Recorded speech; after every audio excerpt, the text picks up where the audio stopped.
Votre attention s'il vous plaît. Cet élément est en ligne là. Contactez-nous pour savoir s'il est aussi disponible en la langue de votre préférence.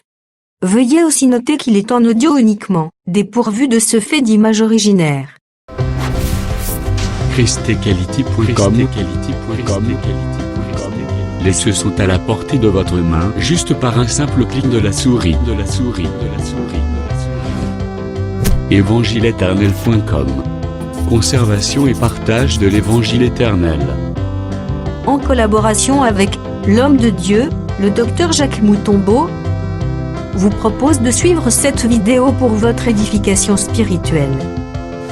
Tous les enseignements du Dr Jacques Moutombo sont disponibles sur christequality.com/jacquesmoutombo.html. Bonne édification au nom de notre commun Seigneur et Dieu Jésus-Christ. Amen. Ok, lelo tozobanda marche nabiso sur les saintes paroles de Jésus sur la croix.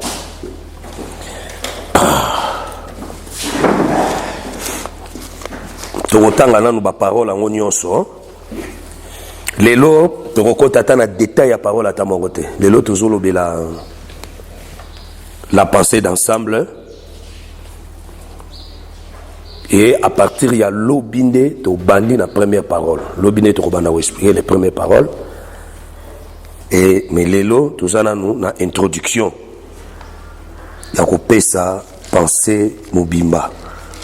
Il y a pensée générale, hein. Tu as Luc 23, tu bandis la première parole.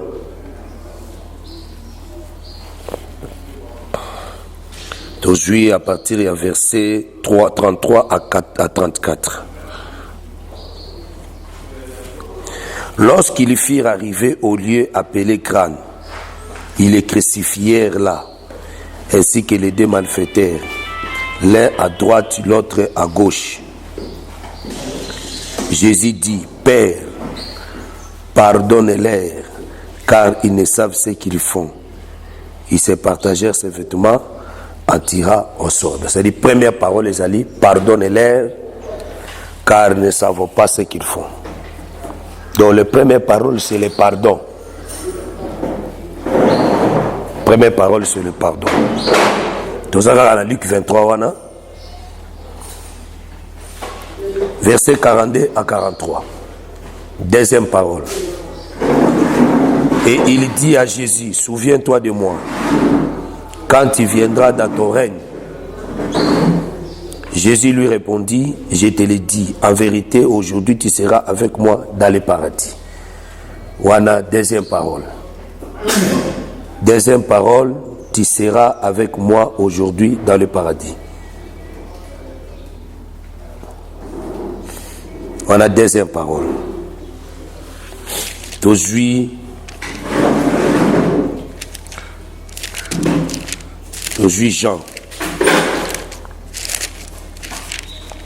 Jean 19.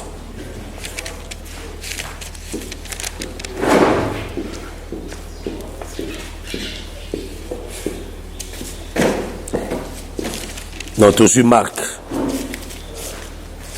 Matthieu plutôt, non, pas Marc. Aujourd'hui Matthieu 27. Troisième parole. Et vers la 9e heure, Jésus s'écria d'une voix forte, Eli, Eli lama sabachthani, c'est-à-dire, mon Dieu, pourquoi m'as-tu abandonné? Voilà, troisième parole. Troisième parole, mon Dieu, pourquoi m'as-tu abandonné? Troisième parole. Toyena Jean chapitre 19. Quatrième parole. Jésus voya sa mère, Jean chapitre 19, verset 26. Jean 19, 26. Quatrième parole. Jésus voya sa mère et auprès d'elle, les disciples qu'il aimait, dit à sa mère, femme, voilà ton fils. Puis il dit aux disciples, voilà ta mère. Et de ce moment, les disciples l'a pris chez lui. Voilà, quatrième parole. Cinquième parole, verset 28. Toujours à Jean 19. Quatrième parole, c'est n'a ici déjà. Matthieu, verset 7. Quatrième parole, Jean 19, verset 26 à 27. Femme, voici ton fils. Fils, voici ta mère. Voilà, quatrième parole.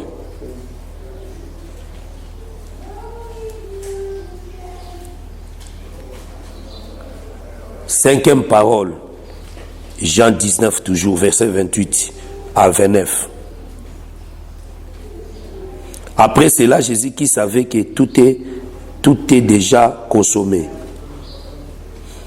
dit afin que l'écriture fût accomplie, j'ai soif.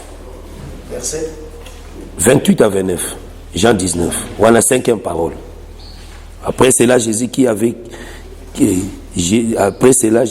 savait que tout était déjà consommé, dit afin que l'écriture fût accomplie, j'ai soif.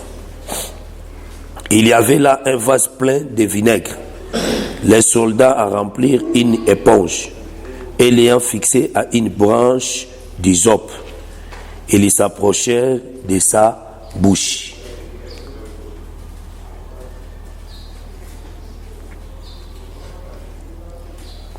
Ils s'approchèrent de sa bouche. Donc, quatrième parole et cinquième parole, j'ai soif.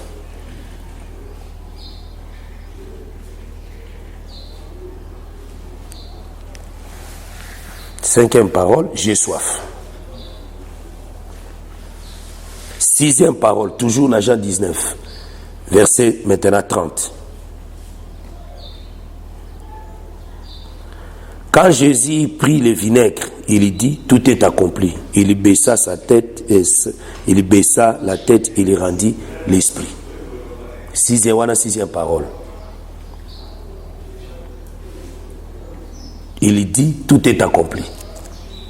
Sixième parole, tout est accompli. Maintenant, septième parole. Luc 23. Septième parole, Luc 23. Luc 23, verset 46.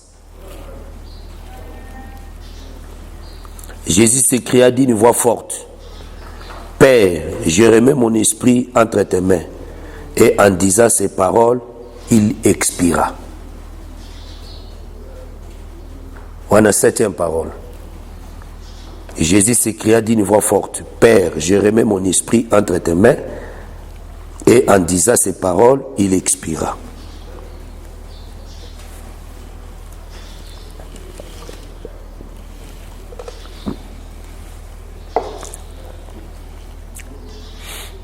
Voilà la septième parole. Toutes ces paroles, elles ont des paroles prophétiques.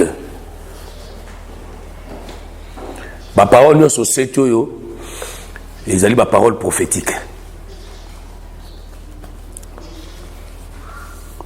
Ils ont caché beaucoup de révélations.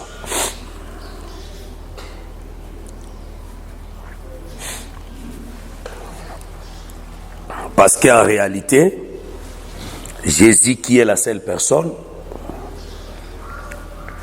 en lui, azobimisa cette parole. Là-bas, nous voyons tout d'abord le cette parole, nous voyons la parole. Et ça, 7 fois. Et nous voyons les chiffres 7 na 4.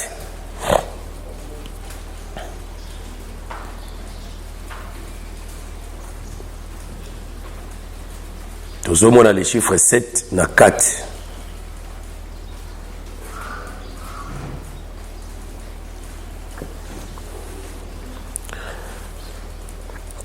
La fois passée, Tolobaka que Jésus azali azokufa lokola même azokufa pe lokola ntaba.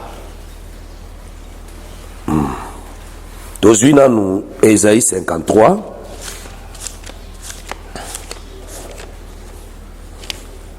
Parce que c'est makam tobane ko le kango likolo mais sikoyo tozoko tango sikoyo en profondeur, en détail.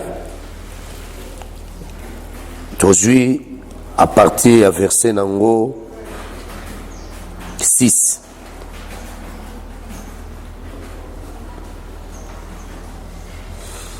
Nous étions tous errants comme des brebis. Chacun suivait sa propre voie. Et l'Éternel a fait retomber sur lui l'iniquité de nous tous. Il a été maltraité et opprimé. Il n'a point ouvert la bouche, semblable à un agneau qu'on mène à la boucherie. Ça veut dire Jésus. Ésaïe 53, verset 6.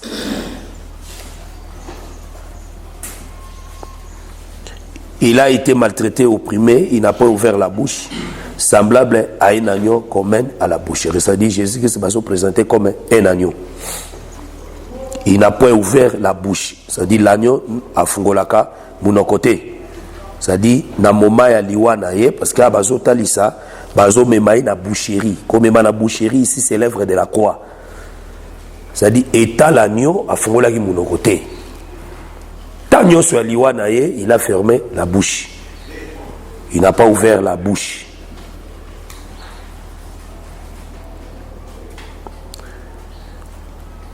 À une brebis muette devant ceux qui l'attendent. Il n'a pas ouvert la bouche. Azalokola, une brebis muette. Oyo, bazali kokende pour batondre ye. Kotondre ezalaka, kolongola, poil ya nyama.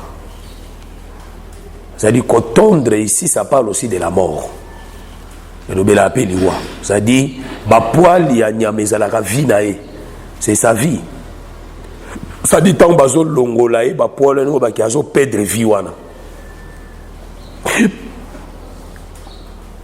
Azo perdre vie wana. C'est-à-dire, ici, bazo présenter Jésus dans deux positions. Pour comprendre que c'est Jésus, hein, pour comprendre que c'est Jésus, soit acte 8. Pour que tu sois retourné, l'on nous a prouvé que ça y soit. Et l'on nous a prouvé que ça y soit. Pour batouaner, on va la basanga raté. Batouaner, on va la basanga raté. Mukolomo roté. Yongo quand ça batouaner sur baïbi parole, baïbi na bangote. Yaza na ba doctrine nae. Tant aux autres ça zo ba rien. Ouais ça nango yesuté. Et l'on nous a prouvé que ça y soit. Comme na bango yesu raté. Vous comprenez? Alors aux écritures, il y a Acte chapitre 8. Donc, je vais qu'à partir du verset 30. Acte 8, 30, Kokita. Philippe accourut et attendit l'Éthiopien qui lisait les prophètes. Ésaïe, il lui dit, comprends-tu ce que tu lis? Il répondit, comment le pourrais-je si quelqu'un ne me guide? Et il invita Philippe à monter, à s'asseoir avec lui. Les passages de l'écriture qu'il lisait étaient celui-ci. Il a été mené comme une brebis à la boucherie et comme un agneau muet devant celui qui l'étonde. Il n'a point ouvert la bouche. Dans son humiliation, son jugement a été levé et sa postérité qui la dépendra.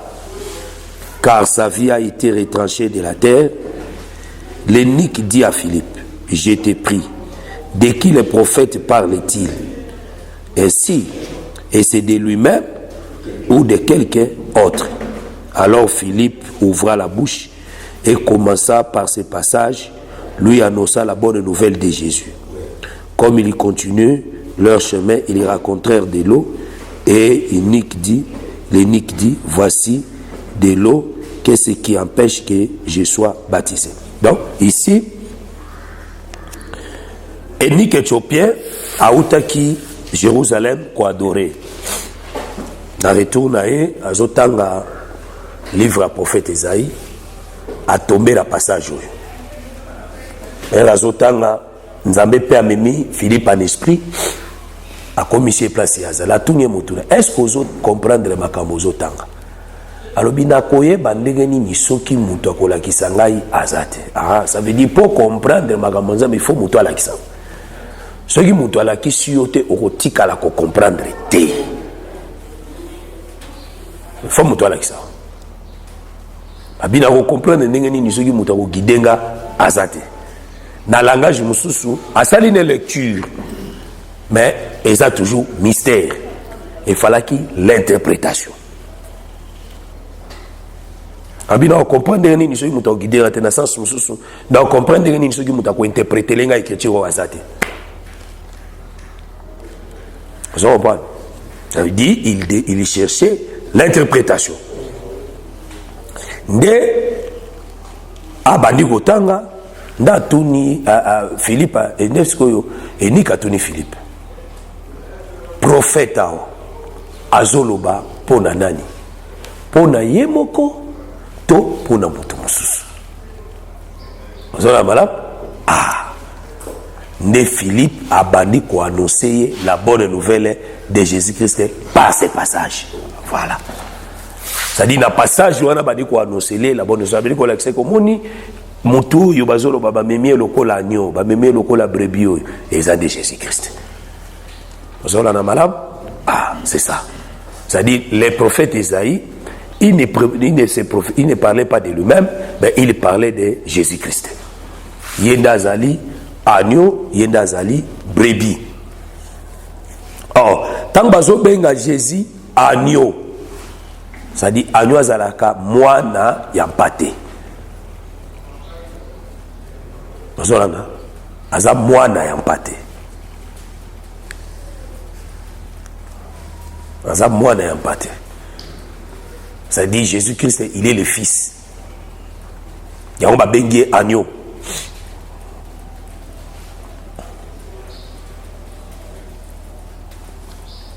Donc Jésus, Dieu est venu la forme du Fils, a une forme d'un fils comme l'agneau. Babengie brebis. La brebis, et ça kolobela la femme, maman. Brebis est empâté à moi si.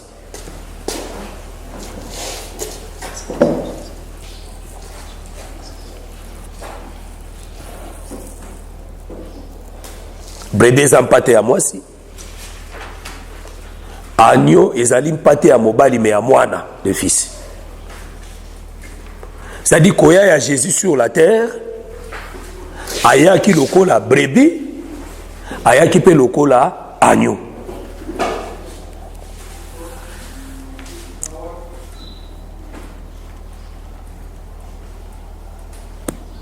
Tango tozo mona ye koya lokola agneau. Ça veut dire Dieu porta un corps. Zambalati nzoto pour memali sumu ya batu. Ozomon. Voici l'agneau de Dieu qui ôte les péchés du monde.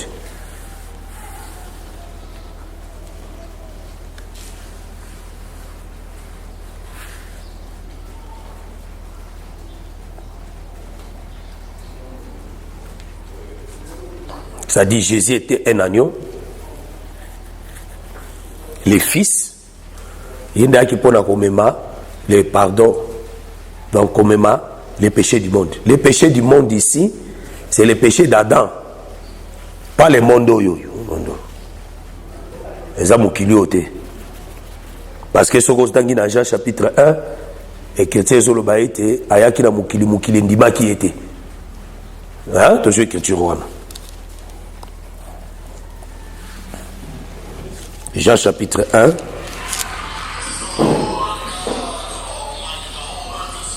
Verset nango.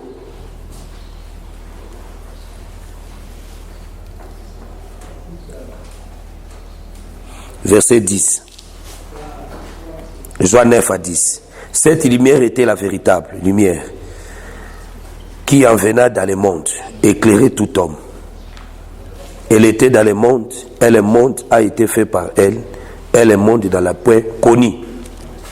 C'est-à-dire, Azaki na mukili me mukili et yebiete. Mukili et yebiete zali le système de ce monde. Et au tikala ko yeba Yesu te. Ata bosali ba prière. Et ko mukili ko yeba kana ngo Yesu te. Jean 3:16. Et donc on est nanini makasi mais tozwa lumière nango une fois pour toutes hein. Tous longola moi to babilo ra mokilo parce que tozolo bela kabo agneau de Dieu qui ôte les péchés du monde. Est-ce que linga malade? OK. Monde wana ezara monde ôté. Parce que si l'agneau de Dieu ayaki pona longola les péchés à mokilo mais mokilo ezesu na masumu te. Mais mokilo zo kondena masumu chaque jour mais agneau sa kufana. Vous comprenez? Mais mokilo zo ko bana masumu mikolo. Ça veut dire ayaki nekolo eza ba langage moko très codé. C'est-à-dire, pour comprendre, tu dois avoir le Saint-Esprit pour nous comprendre. Saint-Esprit. Les péchés, qui montrent les péchés, c'est au singulier. Ouais. Je pense que c'est au singulier. Ouais. Enfin, ils ont souvenir du péché. Du péché, on a Adam. Pour péché, ça n'a aucun moko. Péché, ça n'a aucun moko. Vous avez madame? Jean 3,16. Car Dieu a aimé les mondes. Il a donné son Fils. Avec quiconque croit, lui ne périsse point, mais qu'il ait la vie éternelle. Car Dieu a aimé les mondes. Les mondes que Dieu a aimés, ce n'est pas les mondes que vous voyez ici. Les aramokilio, tes frères. Jésus n'était pas venu pour ce monde. Pour ce monde plutôt. Jésus est venu sauver un monde. Le monde que Jésus est venu sauver, c'était Adam. Car Dieu a aimé les mondes, il a donné son Fils. Son Fils, il a donné son Fils pour sauver Adam. Adam, c'est le monde. Nazoya malem. Vous comprendre. Nazoya malem. Mais comme tungisa te vraiment comme tungisa te. La base des écritures robinons se voyait bien très bien. Pour botter à la rope et boutou la mouille. N'aimez point le monde, ni les choses qui sont dans le monde. C'est lui qui aime le monde et l'ami de Dieu. Hein? L'ennemi, hein?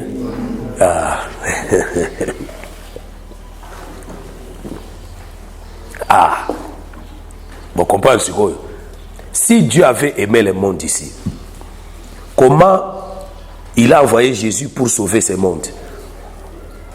Et après, bateau soit tei va contredire Jésus. Parce que Moutaï n'a lité à Jean 3,16, c'est Jésus, non? C'est lui qui a dit quand Dieu a aimé le monde, il a donné son Fils. Mais comment les sous bateau y a tiqué les bango lité à l'objet que non, allez faire de toutes les nations mes disciples. Enseignez-leur à observer tout ce que je vous ai prescrit. Jean comme Akuna qui n'aimait pas le monde, il dit les choses qui sont dans le monde. Pierre pas comme Akuna qui n'aimait pas le monde. Oya zali kolinga mukila zali inimitié na nzambe. Ça dit bah contredit Jésus. Non, contredit Jésus. Et ils avaient compris le monde. Quel est le monde que Jésus parlait? Parce que le monde Yesu abana ko ke nzamba tindi le fils unique. C'est Adam. Dans Adam, nous voyons Abraham. Dans Adam, tout le monde a Abraham. Vous allez comprendre bien. Abraham, dans Josué chapitre 24. Josué a expliqué que Abraham azalaki idolâtre. Hein? Tout en écriture, Josué 24. Josué 24.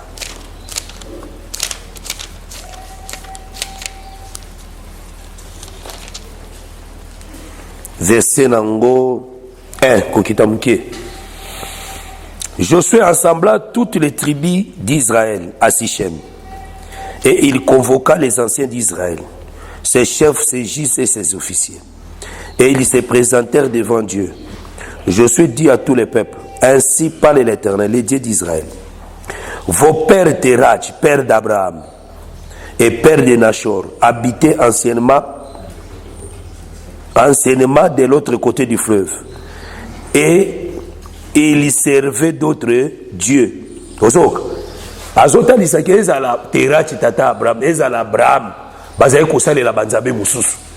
Ils étaient des idolâtres. Abraham était idolâtre. Vous comprenez? Abraham était de l'autre côté du fleuve, à Mésopotamie. À Mésopotamie, là où Abraham adorait d'autres dieux. J'ai pris votre père Abraham de l'autre côté du fleuve et je lui fis parcourir tous les pays de Canaan et j'ai multiplié sa postérité, je lui ai donné Isaac. J'ai donné Isaac à Jacob et à Ésaü. Et j'ai donné à Isaac, Jacob et Ésaü. Et j'ai donné à propriété à Ésaü la montagne de Séir. Mais Jacob et ses fils descendirent en Égypte. On a dit, ah, c'est ça. Ça veut dire, Abtairach, Abraham, Natatana et Bazalaki na Mésopotamie. Vous avez madame, Tozui, acte 7.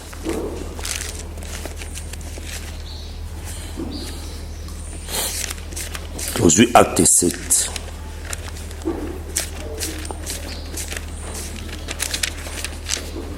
Verset Nango 2, Kukita.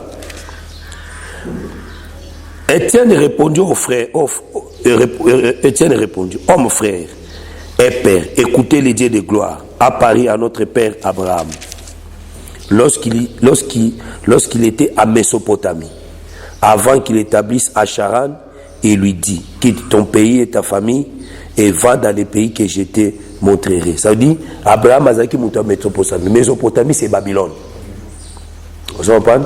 Ça dit c'est Babylone. Oh, Babylone représente le monde. Babylone, ils ont représenté le monde.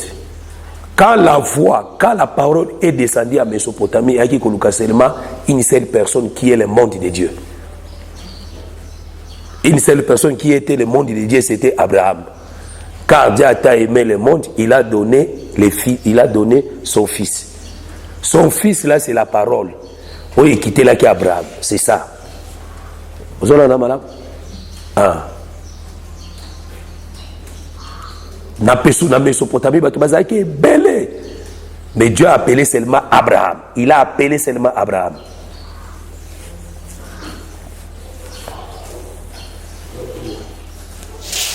Il a appelé seulement Abraham. C'est Abraham qui avait vu la lumière. Parce que adorer d'autres dieux, c'est être dans les ténèbres. C'est être dans l'obscurité.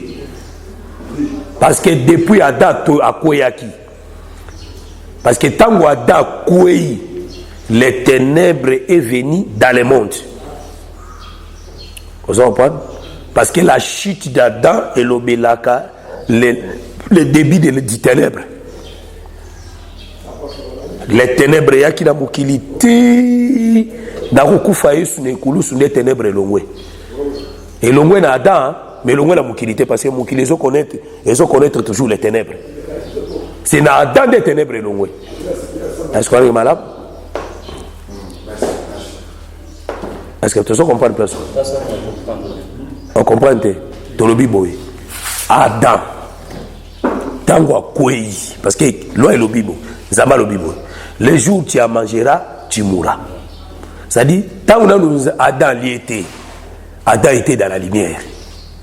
Vous comprenez? Adam vivait dans la lumière. Mais tant que allait avoir la connaissance du bien et du mal, à Salinini, à Koufi. Kokoufouana, c'est les ténèbres et bandits. Vous comprenez? Adam a dit dans les ténèbres. Ti koya Yesu, ezeka kana ténèbres, Yesu a la lumière, Yesu a kana kacha ténèbres. Vous comprenez? Oh. Mais il y a une lumière. Alors que la lumière ils ont brillé dans les ténèbres. C'est ça l'écriture. Vous avez malade? Jean chapitre 1, l'écriture dit quoi? La lumière, lui, dans les ténèbres ne l'ont point réussi. Israël a rappelé ténèbres. Hein? Israël a rappelé ténèbres. Bandation a rappelé ténèbres. Ténèbres par rapport à quoi? Par rapport à péché. Péché, c'est les ténèbres. Oui, oui. Péché, c'est les ténèbres. Oui, oui. Quand nous disons par révélation, Au commencement, quand Dieu dit que la lumière soit et la lumière fut, nous disons que ce n'est pas toute la terre, la Bible, qui a fait ici la lumière. C'est une partie de la terre. L'autre partie, jusqu'à ce matin, reste dans les ténèbres. Ils attendent le passage de crocodile. On s'en a malade. C'est ça. Parce que Israël a zalagapé ténèbres. A zalagapé abîme. On s'en a malade. Tant que vous soyez, une partie de la terre vous soit lumière. Ba Pierre, ba Jacques, ba Jean, ba Paul, na ba Bissonioso. Mais rester dans l'incrédulité, c'est rester dans les ténèbres. Vous en avez malade? Rester dans les péchés. Bango bakose la kaka la passage à crocodile après l'enlèvement de l'église par la prédication des désuets. Vous en avez malade? Parce que Bible le binini na chantier il y a justice de lumière et zalaka parce que tango te crocodile azo le kana azo tikal un chantier éliminé sentier ezalaka nzela ya makolo ezalaka nzela ya makolo ezalaka nzela ya babukisa ngo na tracteur te ozomona soki na bamboka to banzela mike eza créé par les pieds babenga ngo ba sentier soko yoki sentier eza nzela makolo bato baleka bango bato ba créer yango. Voilà pourquoi soko na Cantique des Cantiques chapitre 1 l'écriture zoloba ete moi ça zo ebisa mobali la kisanga bisika nino pe misaka bampate na yo na midi ayebisi kalobi landa bitambe ya bampate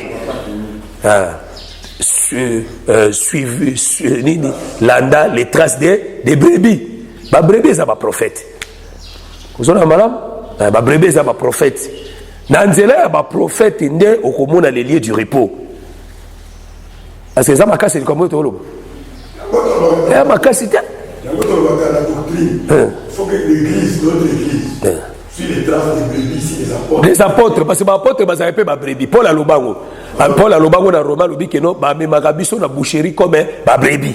Ça dit, les apôtres, ils ont fait des brebis. Il faut qu'on lande la trace des apôtres. Si on a à l'Ibanda, les apôtres, on a les lieux du repos. Parce que les lieux du repos, c'est l'éternité. Hein? Joie Cantique des Cantiques no tangango mobimba chapitre 1 na peso ka chapitre 1 wana tangango romona ngo ko ngaka te to pesa ka ba na peso verset nango toka Cantique des Cantiques chapitre 1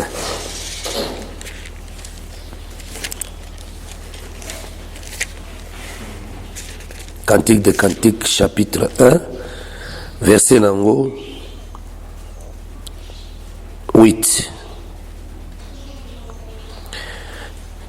Si tu ne laissais pas, ô la plus belle des femmes, sors sur les traces des brebis et fais paître tes chevaux près des demeures des bergers. Parce que la verset 7 a ébissé le dit, dis-moi ô toi que mon cœur aime, où tu fais paître tes brebis, où tu les fais reposer à midi.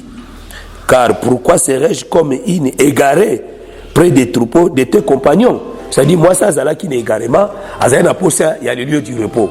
Vous comprenez? Il y a errance ici, là. So, pour errance ici, les fois, les traces des brebis. Est-ce qu'on est malade? Les brebis, c'est un prophète, hein? Psaume 44. Naoya, bon. Oui, ici. Tout de Babylone, c'est le monde. Vous comprenez? Chute ya Adam et Zalaka, le temps du ténèbre. C'est-à-dire, tant que Adam koué, kokoya ya Adam, ils ont la lumière. Kokoya ya Adam, ils ont la temps ya moulili. Parce que tant que les chrétiens disent que non, les ténèbres ne régneront pas toujours. Quand est-ce que les ténèbres a commencé? Les ténèbres a commencé tant que Adam koué. C'est les ténèbres qui vont régner. Parce que les ténèbres, c'est la mort. Vous comprenez? Romains chapitre 5 verset 12. La Bible dit que la mort a régné depuis Adam. Depuis Adam, depuis chute Adam. Depuis Adam jusqu'à Moïse. Moïse est l'obélaka, l'œuvre de la croix. Parce que quand il y a même Jésus, Moïse existait toujours. Vous comprenez? Moïse soukane zo salema ne kulusu. Ne Moïse soukane et Zosalema. C'est ça l'écriture, donc Jésus-Christ est la fin de la loi. Tant que la grande lumière est à Paris. La grande lumière est à Paris et Talisakane, œuvre de la croix. Tant que Jésus c'est l'apparition de la grande lumière. Pour mettre fin à ténèbres qui régnaient. Les ténèbres qui régnaient, c'est tout un roi. C'est la mort. Parce que la mort, c'est les ténèbres.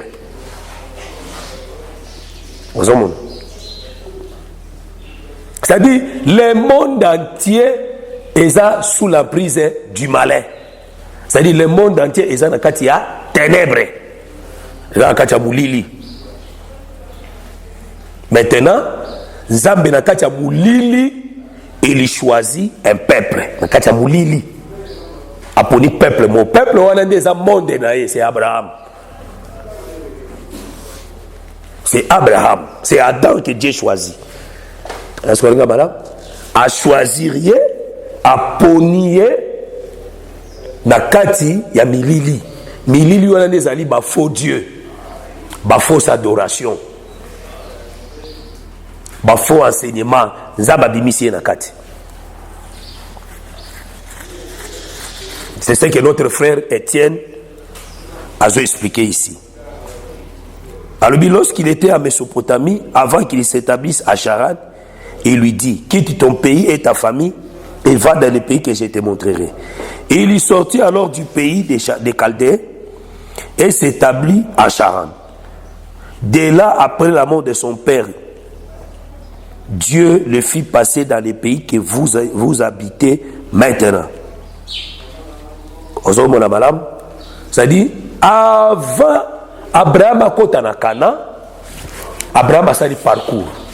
Et Rabimi na Mésopotamie, Abima est mogoté, Abima na tatanaï. Or, na promesse, Zamba l'obéla y tatate. Zamba l'obéla est né Abraham. Mais Abraham est sorti avec son père. Ozona malam, Babimi na ye. Zamba kwa kwa Abraham malamo na Cana te na tatanaï. Parce que son père était idolâtre. C'est Abraham qui a réussi la voie. Mais il est sorti avec son père. Parce que les pères d'Abraham étaient les corps. Les œuvres de la chair. Les œuvres de la chair.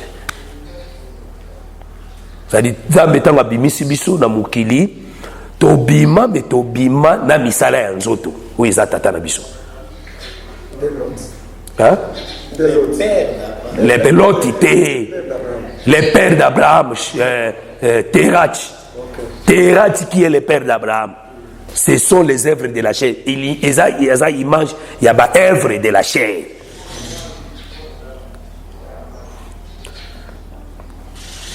Nzamba kolekse malamona kanate aye kovandisa na Charan. Avandisa Abraham na Charan, ti tata ne fakufa kuna. Parce que les pères d'Abraham atikala au monde à Kanate, atikala au monde à Kanate. Vous comprenez? Atikala au monde à Kanate. Atikala au monde à Kanate. Il y a Kokufa na Charan. Charan, c'est l'image de l'église. C'est le lieu où le Seigneur a zoboma misala na onyo sonzoto. Il faut aboma tata na okufa. En tout cas, ceux qui papa na okufite faut sambela mingi tata na okufa. Si ton père n'est pas encore mort, il résiste jusqu'à aujourd'hui, tu dois le tuer. Il faut bon matatana. Hein? Baïnyo so batatana on va si bakufa bakumisa nzambe. Mais batatana mais baoyo batatana ba bazana na bomoi. Soko zongi akine ko bomai.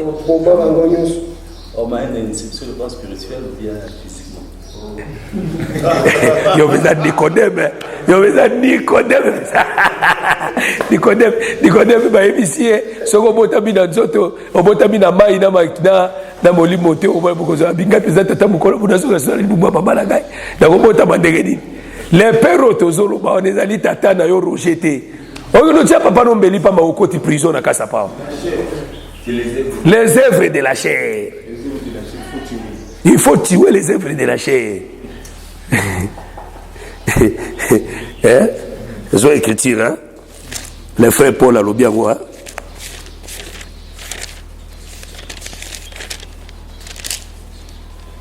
Son père était mort. À Charan. Écriture Ezawana. Acte 7. Ezawana.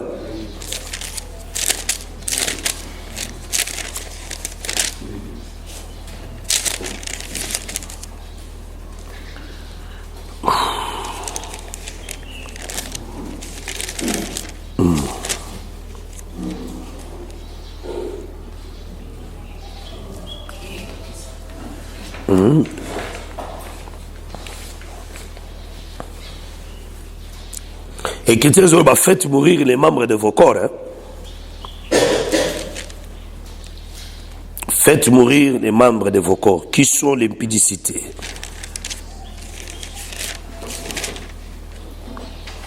Vous voyez le passage, Joannet.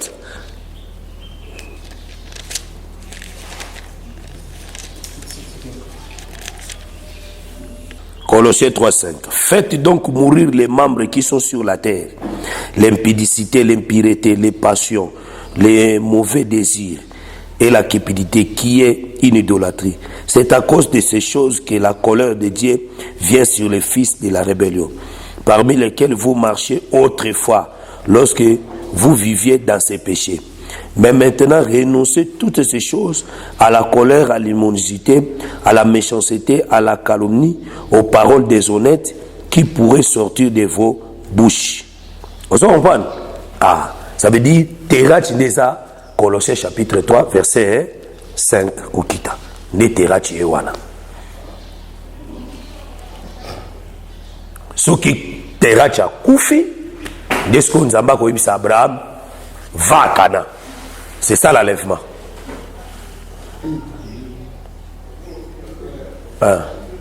Ce qui Terach a koufi, au commun de perfection, Abraham va à Canaan, c'est l'enlèvement.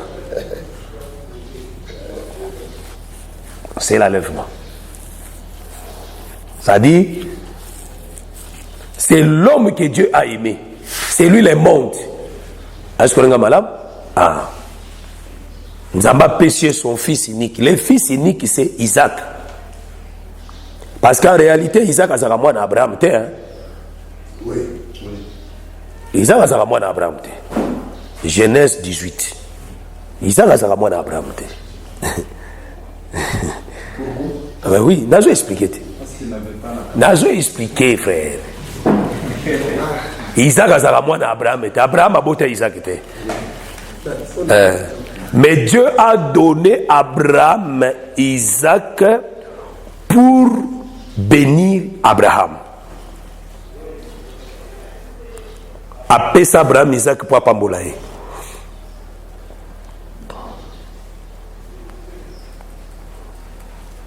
Parce que ce qu'on a écriture, dans Romain, la Bible dit que Abraham n'avait plus la force. Il était devenu faible. Oh, Abraham c'est Moïse. C'est Moïse qui était faible, incapable d'enfanter. Vous avez un malade?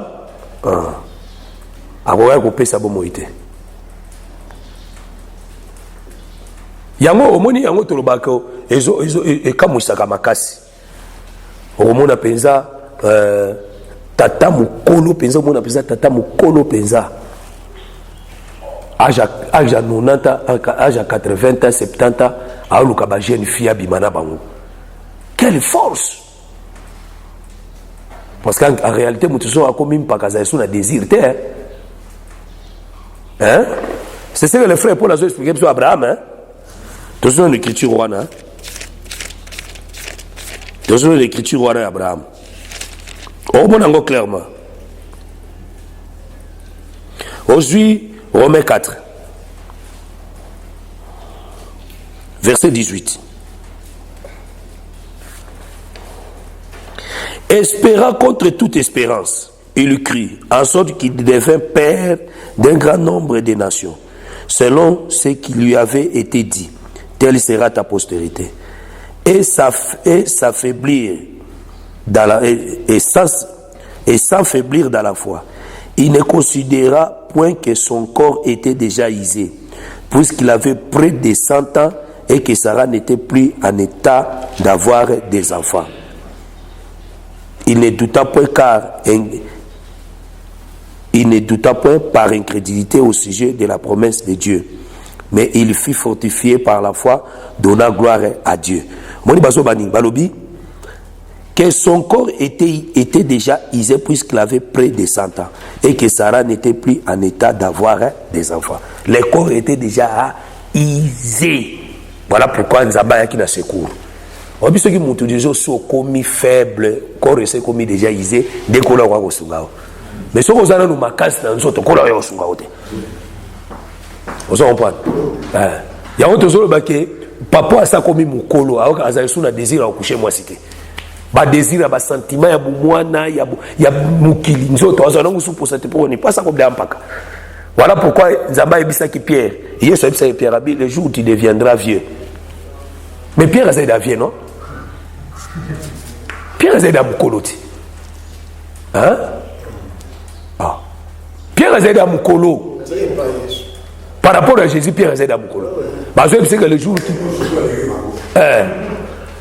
le jour où tu deviendras vieux, quand tu étais jeune, tu allais où tu voulais. Parce que jeune, ça n'a pas désir de la chair, jeune, n'a pas désir de la chair. Même pas qu'à nous autres ici, les billets. Azé sous la macoquille, on sait sur le mot, t'as comme ça. Pas qu'à. Il y a un autre qui sont au moni pasteur. Azo couché basser mes coloniaux, ana nous gêne. Nana comme pas qu'à te. Ana nous gêne.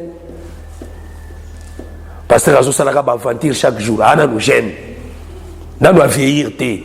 Qu'on vieillir, il ne faut pas que Misala nous soit notre et Koufa. C'est-à-dire, oser sous la macoquite, maintenant c'est le Saint-Esprit qui doit travailler à ta place. Madame? Voilà pourquoi Abraham, Moutoua Pesa, Sarah Zemi, Ezalak Abraham était. Ezalalango Abraham était. Oh. Genèse 18 ans. Nzamba zoyebisa, où est ta femme Sarah? L'année prochaine, à la même époque, je reviendrai. Sarah aura un fils. C'est ça, non? L'année prochaine, à cette même époque, je reviendrai. Sarah aura un fils. Et ça, bon. Bon, l'année prochaine, Nzamba zongaki. Bozana verset Nzamba zongaki. Parce qu'il est Dieu, il n'aima pas. Il dit que l'année prochaine, à cette même époque, je reviendrai. Mais Sarah aura un fils. Est-ce que Nabo Motobo, ah, ça veut dire la naissance de Sarah, c'était l'arrivée de l'Éternel. Et la naissance d'Isaac, c'était l'arrivée de l'Éternel. Ça veut dire Éternel, il n'est Sarah, Zemi. Et ça va Abraham était. Abraham a coca n'a pas camuté. Oui. Il y a Yeshua na Ismaël. Na Isaac était. Et Isaac est à l'Éternel lui-même. Les fils de Ketura. Les fils de Ketura. Et où est Abraham? Où est Abraham? C'est après la mort. Après la mort de Sarah. Parce que Abraham devait manifester les bonnes œuvres après l'arrivée d'Isaac. Aujourd'hui, l'anda classement. Ismaël, c'est Moïse. Ismaël, c'est Moïse. Oui. C'est le mot Sinaï, Galates 4. Isaac, c'est Jésus. Les 6 fils de Ketura, c'est les œuvres. Où ils sont après Jésus. C'est les œuvres, les bonnes œuvres. Ouais. Les bonnes œuvres. Sont les bonnes œuvres. On m'a dit sur la Bible. On va découvrir en bien. Même Zacharie, c'est un coquille qui ça. Elisabeth disait mité. Mon tapé c'est Elisabeth disait mes arranges. Les arranges. Les Zacharie. Même Samson. Samson tata na ezalaka ange. Ezalaka manoa chité. Est-ce qu'on a mal? Ezalaka réalité nango ezalaka de na Marie azozwa zemi ya visitation ya ange. Joseph appelle ça ezebité. Joseph représente Manoach représentaka Zacharie représentaka Abraham. Vous en comprenez? Par rapport à la naissance de Samuel, Elkana et Elkana appelle ça Samuel, appelle ça Anizemité. Anazoa Zemina na temple, frère. Péline avait des enfants. Mais Péline a des enfants parce que Elkana azalaka la loi. Parce que Elkana zoyebisa Anne, est-ce que Epaïna yo naza na valeur ya difficité. Ça veut dire Elkana azalaka na valeur ya 10 fils et place ya Anne. C'est-à-dire Elkana na kat nazalaka na 10 fils. Les 10 fils parlent les 10 paroles de la loi. Voilà pourquoi Pénine azalaka image ya Israël. Vous comprenez? La loi est venue pour Israël. Anne azalaka image ya ba nation. Bako bakozwa la vie rien que par le Seigneur lui-même. Oui, oui. Donc nous rentrons avec Manoah. Oui, oui. Alors, quand l'ange est venu, ils ont fait les sacrifices. Alors, là, nous dirons, il prend l'image des sacrificateurs. Oui, oui. Wana zozo image ya sacrificateur. Manoah tchalobini. Manoah tchazoebisa. Azoebisa. Moi sina ebisi etana na kutana ange. Motumoko alobina ngai boy. Aiba teke zaki ange. Motumoko alobina ngai boy. Abi na ondimate. Il faut na zonga. Mutuana azonga lisusu. Nde azonga kiti. Mutuana azongi po azonga. Azonga lisusu pona moi sina ete azonga pona Manoah. Parce que Manoah abanda ko ndimate. Azonga. Manoah abanda ko ndimate. Est-ce que vous avez mal? Manoah ne croyait pas. Il ne croyait pas na kubota mayamwana. Ndege moko pena Zakaria bande kondimate na kubota mayamwana. Ndege moko pena Abraham. Est-ce que Abraham andimate? Abraham andimate? Il riait, tant que ça c'est Abraham azako seka. Ko seka ya Abraham neza ko seka ya sengote za ko senga ya tembe. Il y a kondimate, il ne croyait pas, c'est la loi. C'est l'incrédulité. Vous comprenez?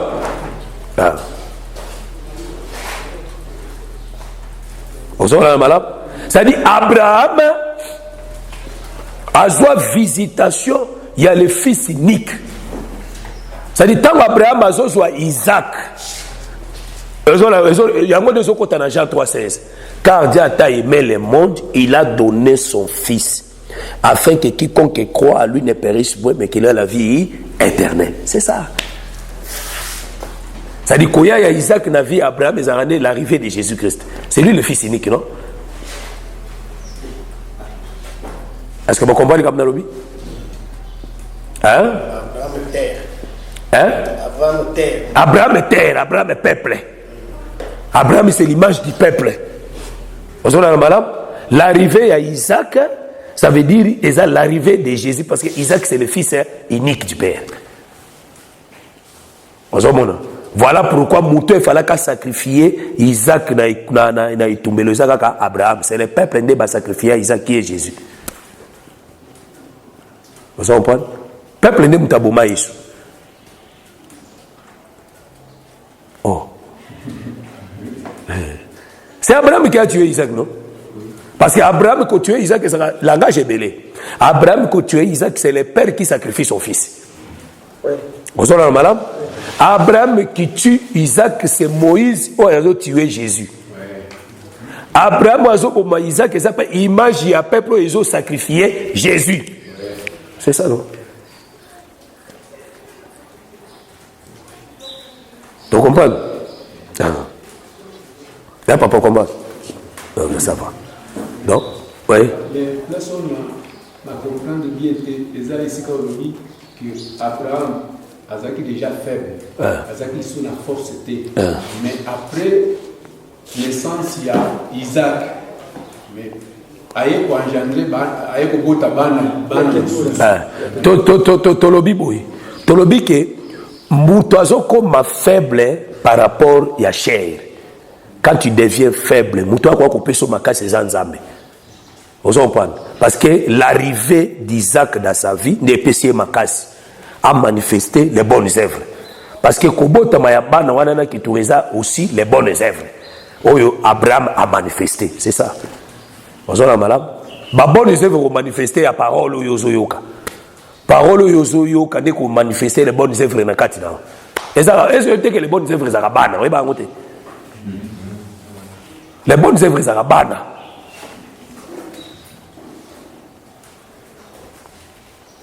Les bonnes œuvres zarabana.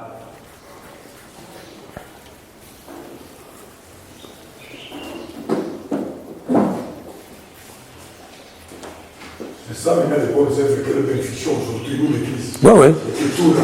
Ah ouais.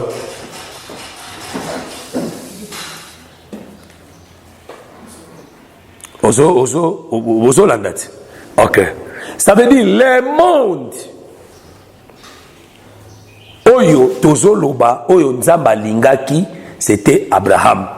Nakati kuna biso de peuple wana nzamba lingaki. Et ça le monde ote. Ozo landa.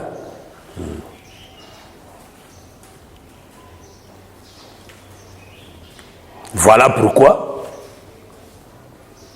Bazo Benga Balobi, l'agneau de Dieu qui ôte les péchés du monde. Vous comprenez?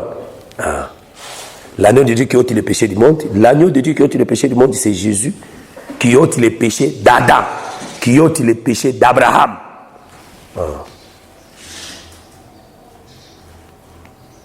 Eza mukili ote nzambe Yesu agneau de Dieu azolongola masumu ya mukili mais ezokula mikolo nyonso ezokola chaque jour eza ote masumu ezala ne masumu ya Adam. Place à te comprendre hein? Ça dit Jésus comme l'agneau, ça dit comme le sauveur. Le col a qui peut appeler sa vie à coquille ko lobailo côté. Il était muet, il n'a pas ouvert sa bouche.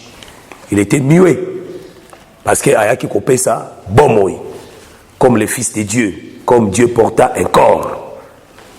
C'est ça l'agneau. Voilà pourquoi dans Apocalypse chapitre 5 notre frère Jean dans l'île à Patmos à monaki lionté, à monaki né agneau. C'est agneau qui était venu sauver. C'est lui qui était venu donner la vie. C'était l'agneau.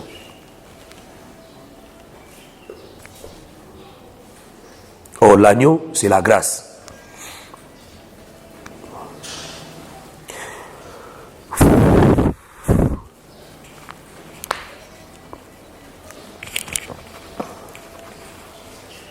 Tu comprends, Noana? Ok.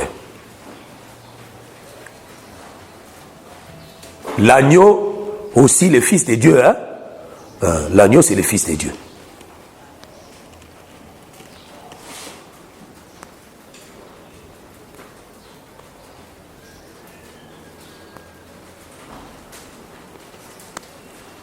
Voilà pourquoi, dans Exode chapitre 12, bapesaki institution epesamaki ezaki plutôt ordonnance epesamaki ezaki pona Israël abima na boumbu il faut bazwa agneau ya inane to mwana ya ntaba ya inane parce que kuna na Exode 12 ezaki kaka agneau te ezaki kaka agneau te ezaki pe na mwana ntaba ezaki pe na mwana ntaba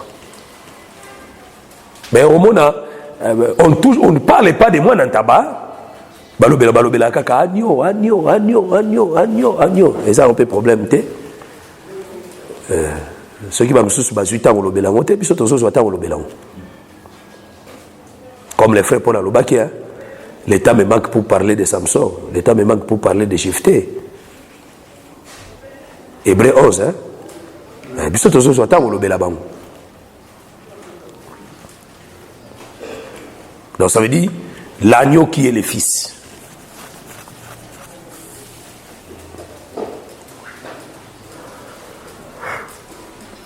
Après écriture lobby bazali ko memae lokola une brebis tondue hein Isaïe 53 wana comme une Isaïe 53 verset 6 ko kitamukana bazo memae comme une tondue.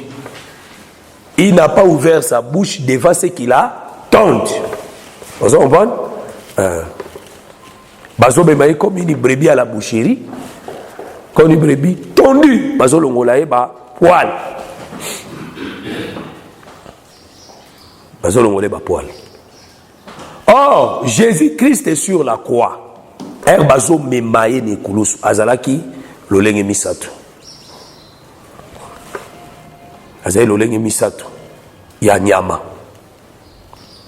azalaki agneau. Pourquoi azalaki agneau? Parce que makolo na ye babukaki yango te. Par rapport au Exode 12, Exode 12, Exode 13, loi elobi ke soki bolie agneau bobuka mikuwa na ye te.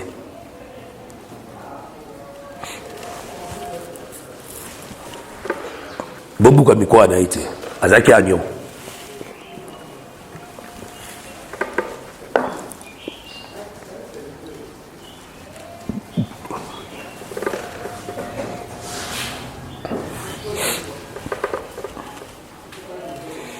Azalaki agneau, o babukaki mikuwa na été ozwi Exode Jean 19.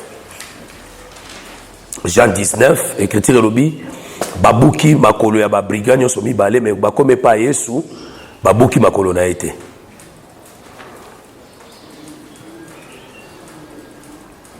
Babuki makolo na été. Réellement azo confirmé qu'il y a des agneau wana ya Exode 12.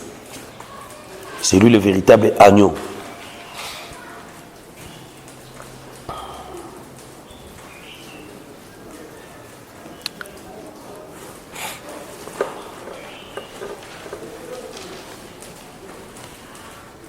Ok.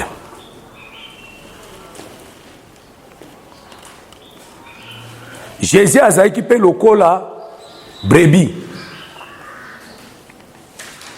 La brebis tondue. Parce que ma poil, il y a même, il y a brebis et zalaka et vêtements nae. Et zalaka et lamba nae.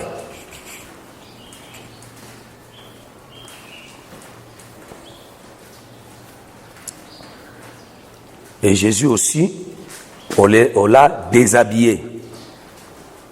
Bah déshabillé. Pour le ça, du commis moko na prophétie. Ah, nous avons fait ça dans le cas général. Tant que ma place, nous allons détailler ça. Ils ont répondu à ça, du commis moko na prophétie. Ils ont partagé mes vêtements, babeti yango, tiré yango au sort. Parce qu'il y a une brebis tondue. Basala qui tondaison, les colonnes.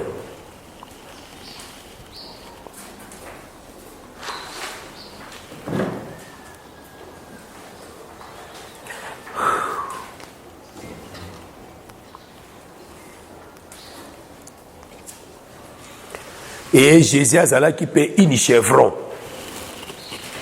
Chevron est en tabaya moisi. Et tabaya moana.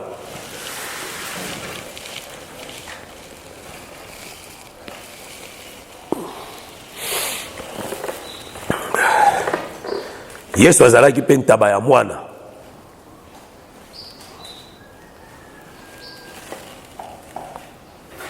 Voilà pourquoi. Lokola agneau, lokola brebis a fungola ki munokote, aloba ki na été. Mais lokola taba, aloba ki mingi na ikunusu. N'est-ce que tu as mis ça les 7 paroles wana?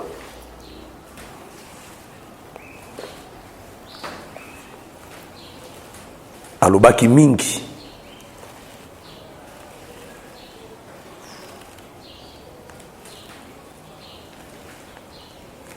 Parce qu'Azaki mange, il y a un tabac.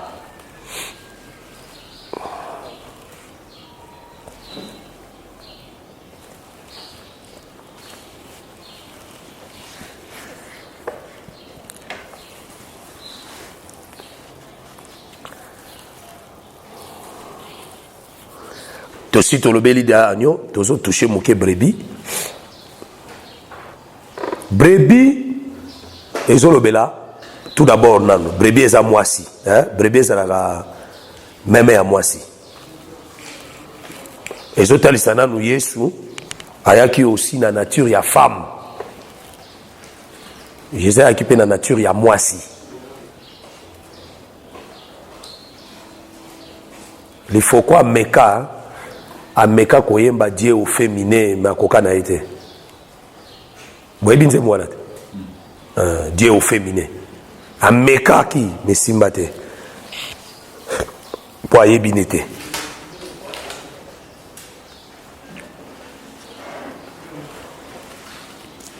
Ça veut dire, tant que vous avez le col la brebis, vous avez le col la brebis, ça veut dire que vous avez le col la moisi. Jésus, il était aussi comme une femme. Ah, il scandalisé, hein? Mais l'écriture est allée, tout ça,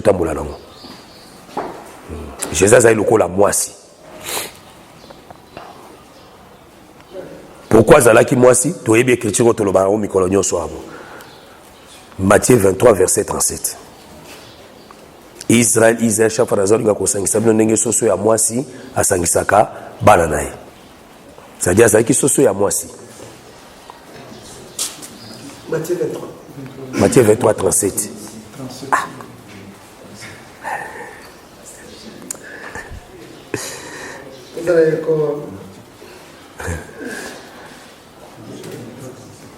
Aussi, Mila Lubongo, hein? Jésus, Azalaki, soso ya mwasi. Jésus azaki soso ya mwasi. Tozongi siko na Eden. Na Eden tango Nzamba alalisi Adam abimisi kote moko na mopanzi na ye asali yango Eve. Asali Eve asali moisi plutôt. Mais à partir il y a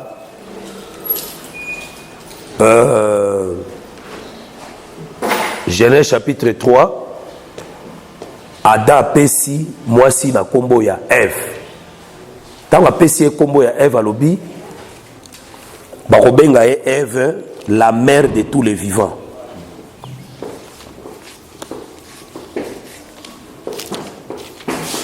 Genèse 3,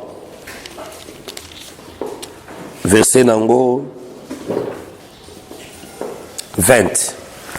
Adam donna à sa femme le nom d'Ève, car elle a été la mère de tous les vivants. Ça dit, Ève signifie la mère de tous les vivants. C'est-à-dire, Ndazali, maman, ya batunyoso, ya bomoi. Ève.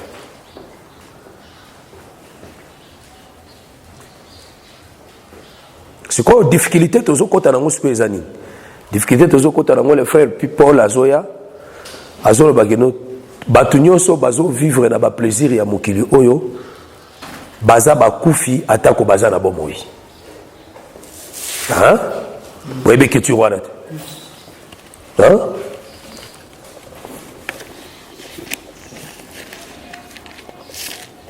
Na Timothée, hein?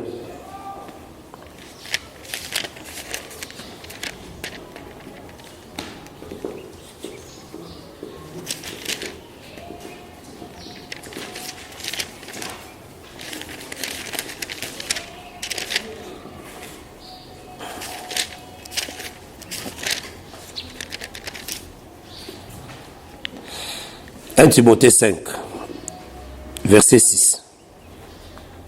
Mais celle qui vit dans les plaisirs est morte, quoique vivante. Mais celle qui vit dans les plaisirs est morte, quoique vivante. Donc, mon temps vivre dans plaisir, azaya kokufa ata bozomone na bomoi. Vous comprenez? Mon temps dans jeep boyazo rouler na jeep bozomone na bomoi, mais c'est un cadavre qui marche. Donc pour nga olakisa nini mutu nyonso aza na Yesu na kati na ete aza mokufi aza vivante. Vous comprenez? Ça dit tant bazolo ba Ève la mère de tous les vivants, il faut faire très attention. Et ça ba vivant oyo te ba otambolo. Wado so na umba mona Psaume 150. Tout ce qui respire loue l'Éternel.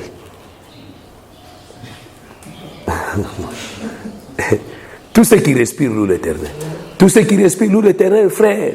Même maintenant, pigeon respire à Kalouaranzam. Yo sommes les pigeons sur l'Ouenzam. pigeon respirateur. N'a pas ma papou, n'a pas de ah, en tout cas. Tout ce qui respire, frère. Nous l'éternel, frère. Oyo soit na pema na bomo azo respirer. Respiration est à oyote, frère. La louange n'est pas donnée à tout le monde. Hein? L'adoration n'est pas donnée à tout le monde. Pour les vivants, c'est pour les vivants. Alors la louange. Mais la louange, c'est que nous utilisons l'adoration. Ce n'est pas donné à tout le monde, c'est pour les vivants. Ce ne sont pas des vivants, ce sont des morts. Ce sont des cadavres. Ils ne respirent pas. Vous entendez, madame? Parce que la respiration est pendant qu'il a formé Adam. Tant a formé Adam, Adam comme moutou a télémi, a soufflé les colonnes Adam comme koningana. C'est ça les souffles. Vous entendez, madame? Et là, on les a répété tant que Jésus a récupéré mes disciples. Toi sur moi. C'était la terre où le véritable créateur a formé pas bimisa Adam solo. Tant que ici qu'on formé, il y aura une puissance qui survenait sur vous. Dans Acte chapitre 2, Dieu a soufflé. Babylone, il y avait un vent impétueux. C'était le vent de Dieu. Dieu avait soufflé. Avant au monde, on a acte 2. Avant au monde, on a acte 2, tu suis lique. Avant au monde, on a acte 2.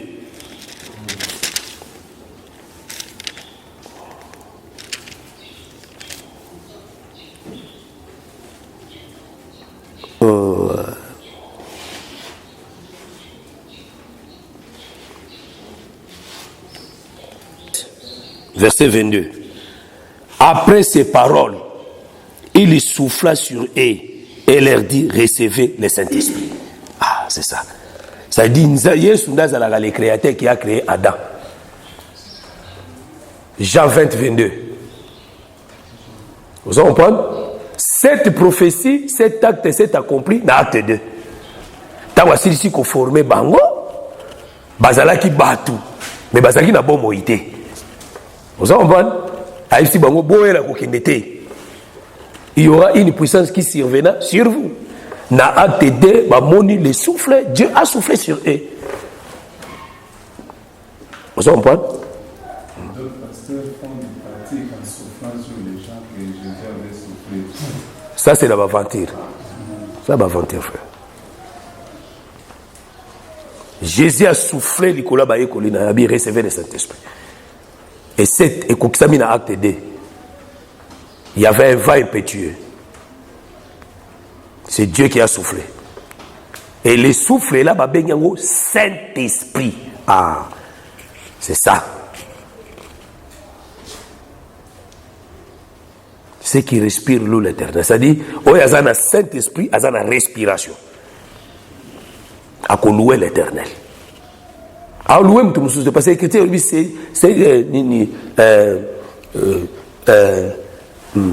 c'est qui respire l'eau l'éternel.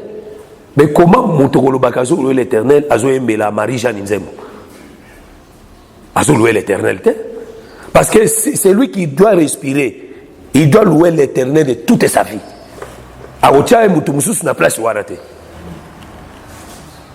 Parce que Jésus a commis objet d'adoration. L'éternel a commis objet d'adoration.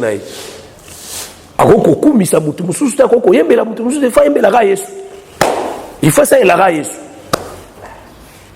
Voilà pourquoi Babengi Marie, Babengi Ève, la mère de tous les vivants. C'est-à-dire, Ève Azali, maman, ya batunyo so baza, na bomoi. Mais quand est-ce qu'azo comme maman, ya batunyo so, ya bomoi. Vous comprenez? Na chute ya Adam, Zaba bandi jugement, aye pas Adam le bingaïté, et za moi si aye pas moi si le bingaïté za serpent, elle a commis pas moi si, aye bisa le bi, j'augmenterai la douleur, il y a grossesse, j'augmenterai la douleur et la grossesse. Pour dire que avant la chute, la douleur existait. Oh, moi si avant nyoka ya kokoisa ye abananga na ko yoka pasi ya kobota te. Non? Moi ça zara na pasi ya kobota. Mais nzaba pesa na nzela te ya moi si ya bota po ezaki na tina. Kozomona poso ki Adam na Ève babotaka avant la chute banga babota bana bazaka basanto. Et rédemption ngaki yate. Est-ce que madame il fallait qu'il baya kobota après la chute. Pour batuana oyo bango bakobima babima na sang ya péché afin que nzamba bima rédempteur. Ah kobikisa. Est-ce que là na madame? Ah, c'est ça. Mais Ève nzamba ibise que j'augmenterai la douleur de ta grossesse. Nakobakisa douleur ya kobota na yo. Mais le jour où Ève a boti, dans Genèse chapitre 4, écriture le bien était Ève a enfanté avec l'aide de l'Éternel. C'est abota na lisungi nzamba c'est nzamba sungiye, nzamba assista qui aida Ève. C'est ça que l'écriture dit. Hein? Ève a enfanté avec l'aide de l'Éternel.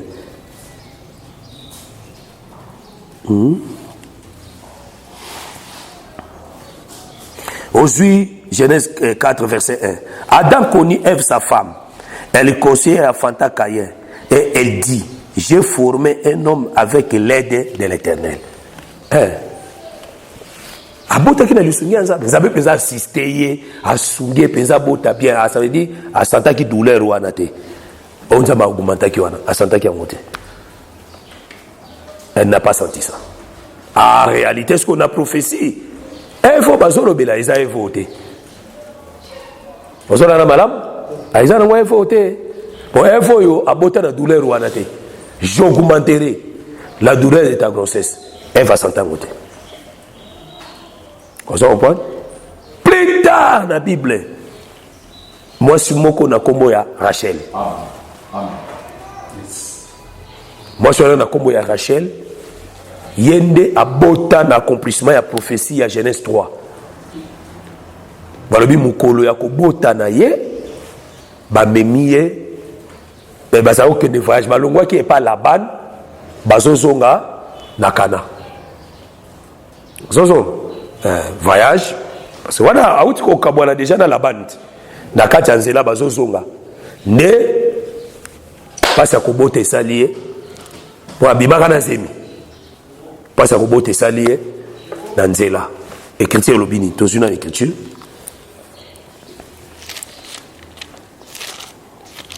Tous une écriture. Genèse 35, verset 16.